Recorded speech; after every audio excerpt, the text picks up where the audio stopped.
It's a potentially life-saving opportunity for a child or any member of the family. But doctors say too many parents are missing it. The chance to collect and store the umbilical cord blood of their newborn baby. Research shows that cord blood contains stem cells that have the potential to develop into specialized cells that treat many different diseases such as leukemia, lymphoma, and Hodgkin's disease.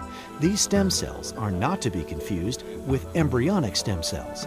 There are no moral, religious, or ethical objections to using cord blood stem cells for treatment, but the collection procedure is a once-in-a-lifetime opportunity. Only at the time of the birth is you've got that small window of opportunity. It's a very simple process. You just clean off the cord with an alcohol swab, put a needle in it, and it's just gravity that drains the blood out of the cord into the bag, and you try to collect as much as possible. Collecting the cord blood is a very easy process to do. It's painless, it's easy, it's very quick, it doesn't interfere with the delivery whatsoever.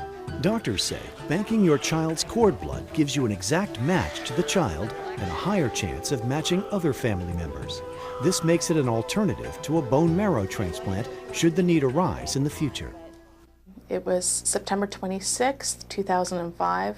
We had a healthy baby boy, and he started vomiting and was dizzy, and we took him to the doctors, who gave him a CAT scan and sent us by ambulance to Sick Kids Hospital, and he was diagnosed with medulloblastoma, which is a malignant brain tumor. And unfortunately, his cancer had spread, and we were told that he would need a stem cell transplant. Unfortunately, we did not save his cord blood, so we had to go to other extremes to get some cord blood for him.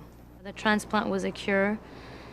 I'm not in remission because my bone marrow was replaced with my daughter's stem cell, which reproduced a whole new bone marrow.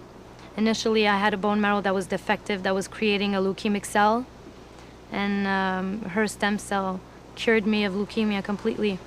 The use of cord blood in transplant is something that's been taking off probably over the last decade or a bit longer. It was appreciated then that the same stem cells or blood cells that we need to rebuild a person's bone marrow in the bloodstream can be found in good numbers in the cord.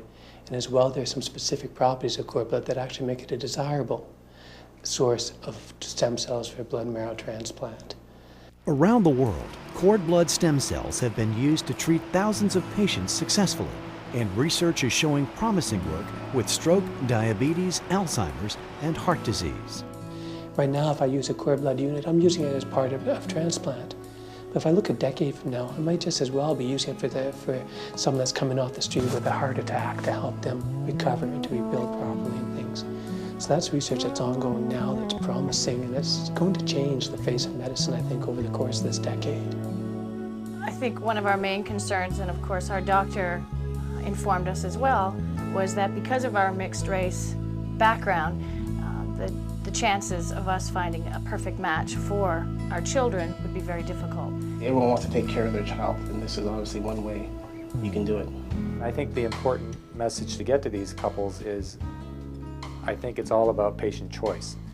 And that means they have the option of collecting privately for family use, and then they pay for that.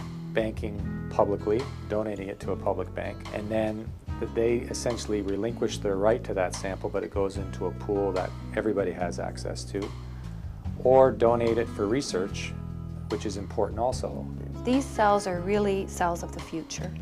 They're being used now around the world to treat more than 70 different diseases successfully.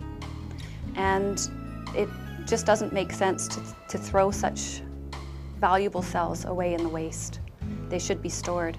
If families decide not to store them for themselves, they should really donate them so that other people can use them.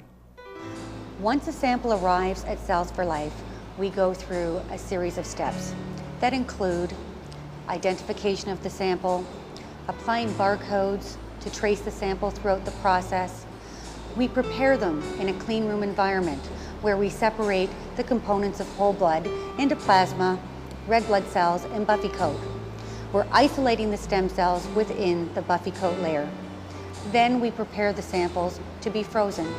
To do this, we add a cryoprotectant, and this really protects the cells during that steep decline to cryogenic temperatures. At the conclusion of the freezing profile, we transfer the stem cells into long-term storage, which is in vapor phase liquid nitrogen at minus 190 degrees Celsius. At least know your options, get educated, be aware of what these cord blood samples can do, and use your own judgment whether or not you want to save it.